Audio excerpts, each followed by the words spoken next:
Jackie's gainfully employed. The work is hard. The hours are long. It's a sweaty, wet kitchen. It's Mr. Dowd and his wife. Orders are flying in and out. Pots and pans, cups, dishes and silverware are getting washed. All by the hands of Jackie. The first week flies by. Mr. Dowd hands Jackie a check.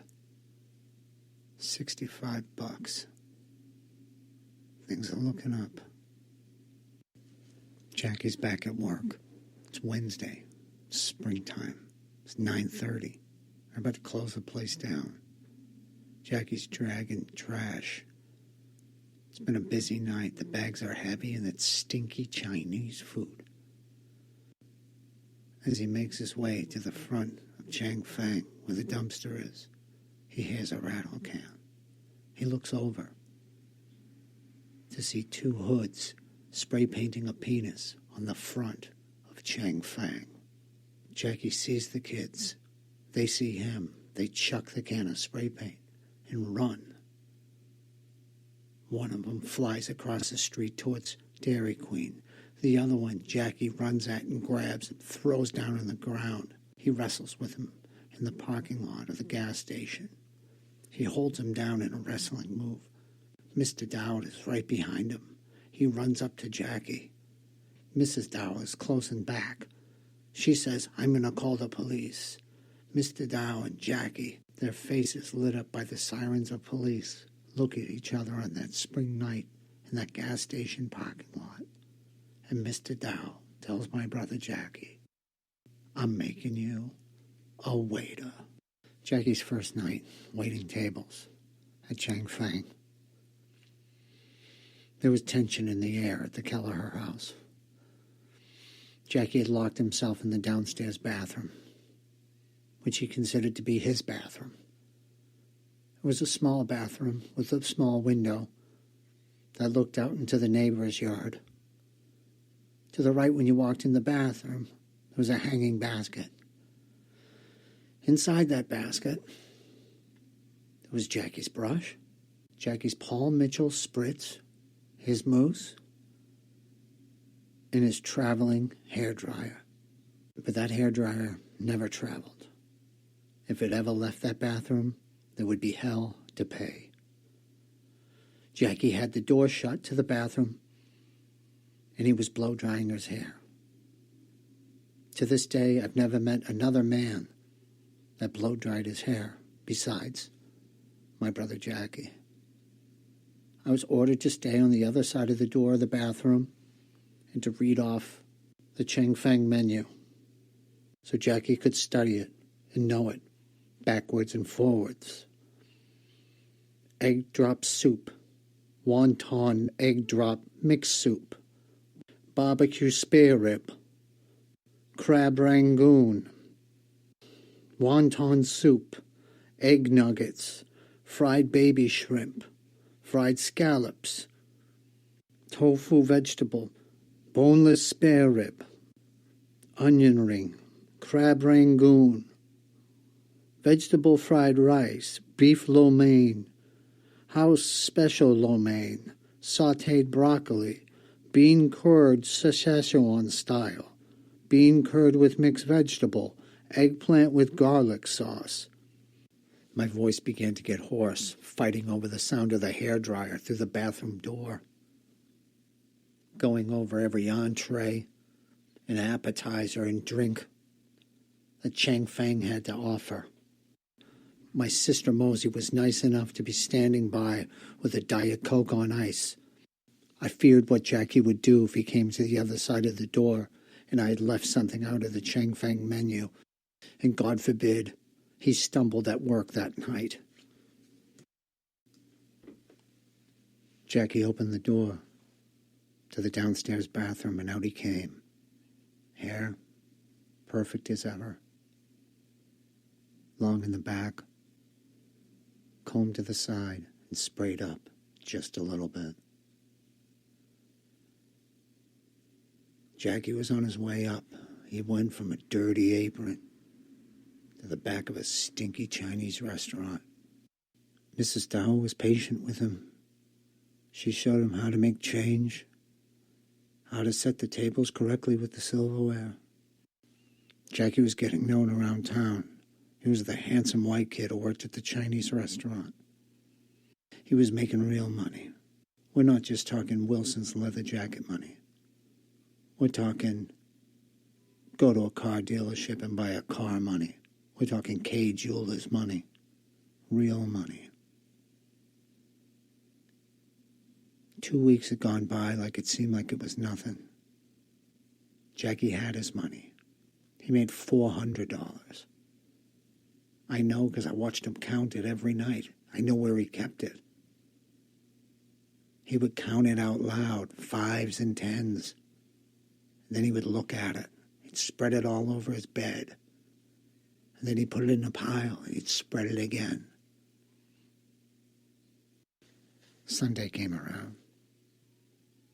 Jackie had the day off from Chang Fang. Now the Brockton Mall on Sunday closes at 7:30. 7:30 sharp. Jackie, at this time, did not have a car. The only cars in the Kelleher family were my mother's yellow Granada, my father's Lincoln Continental, and Patty's Ford Probe. Jackie had the money. He paced back and forth in our room. He was ready to pull the trigger. Jackie had hidden the $400 he had made in the back of a Van Halen mirror that he had won at the Brockton Fair. He pulled the cardboard off the back of the mirror, and there it was. All the money he had made in the world. He was a man with a mission.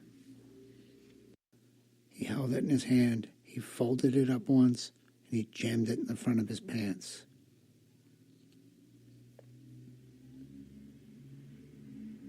Today is the day he's been waiting for.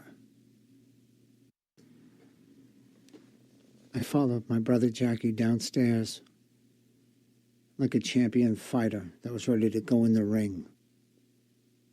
And I was his cut man. We made our way to the sunroom. My father was not in there. My father was not in the kitchen. We went back upstairs, and the door to the bathroom was closed. My father was inside there. At this time, my father was trying to pass a gallstone.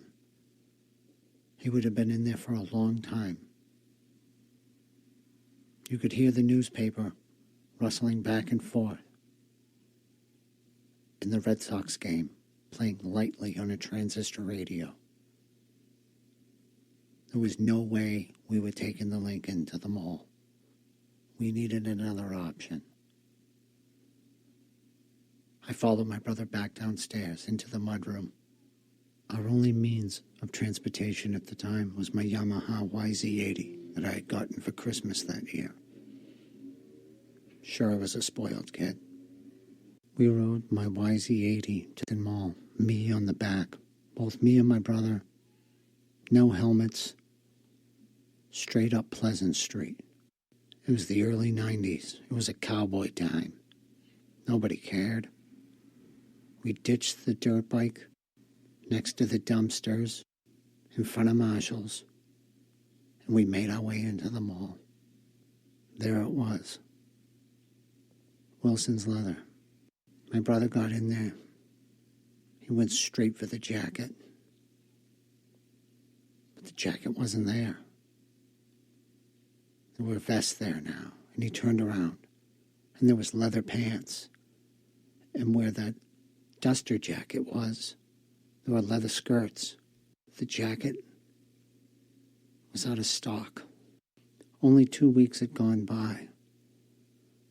What kind of God would take away such a jacket? And what kind of God would put something that somebody loves so much, so close, a half a mile away from where they live?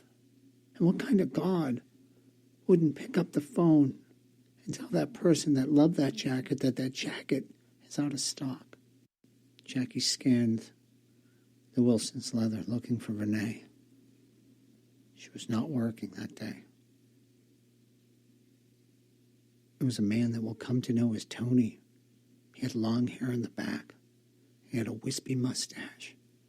He had a lot of rings on his fingers and bracelets. He was helping another customer when Jackie came up behind him and tapped him on the shoulder. Tony turned around, and you could smell the cologne as he turned around. And Jackie said, "What happened? What happened to the jacket that was right there 2 weeks ago?"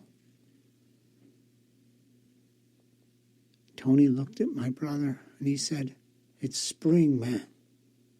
Jackie said, "What?" "It's spring, man."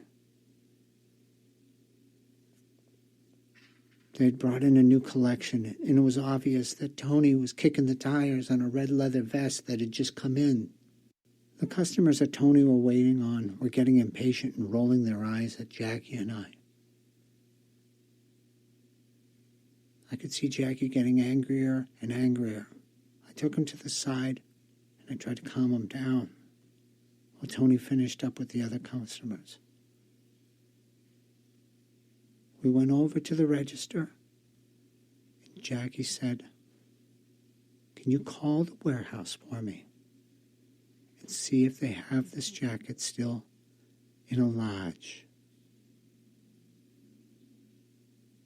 Tony picked up the phone with his hand full of all those rings and bracelets, and he called the warehouse.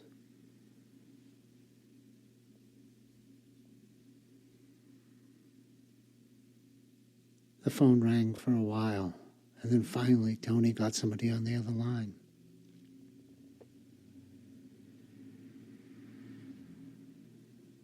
The jacket was there from what Tony had told us, and he could have it there within a week. Jackie's face lit up. There is a God. Jackie reached in his pocket and pulled out the $400 and handed it to Tony. And Tony handed him back a receipt. I watched it go down myself. This deal is done. Now it's a waiting game. A new rule and a new law has been placed on all of us in the Kelleher house. Nobody is to touch the phone. There was 3 phones in the Kelleher house. There was the phone downstairs in the living room, the phone in my parents' room, and the controversial phone that was taken from Patty and Mosey's room and brought in to me and Jackie's room. It was a booby trap every time you walked into our bedroom because the cord was stretched so tight. Tony could call at any time. Calls were to be made in the house. They were to be quick so the line could stay open. This is before call waiting. My sisters needed to talk to their boyfriends. It could be done over at the Ficero's house. Some people in my family may argue, but I say it was around 3:15 when the phone rang. It was picked up by Jackie and my mother at the same time. It was Tony from Wilson's Leather. My mother gave her signature, "Hello?" And Jackie picked up the phone at the same time. "Mom," Jackie said, "I've got it. You can hang up." My mother hung up the phone, and on the other end of the phone was Tony. "Hello, is this Jack Kelleher?" "This is Tony from Wilson's Leather. I'm calling to let you know your jacket has arrived here." He grabbed the paper out of my father's hand. He said, "We need to clean this place up as quick as we can. Tony is on his way." Tony from Wilson's Leather. I need you guys to go upstairs and put on your best outfits. A half an hour had passed as we were peering out of the picture window. A security guard car pulled up in front of the house. Out got Tony, accompanied by a security guard.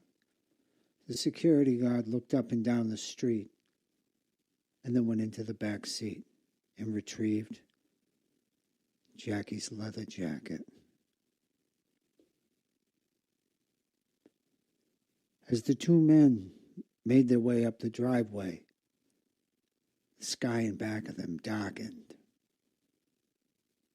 And all of a sudden, out of nowhere, almost as if God's hand came down and grabbed them both by the scruff of the neck, picked them up and threw them down onto the concrete. They were hit by a bolt of lightning, and they lay in our driveway, dead. Jackie ran outside into the rain.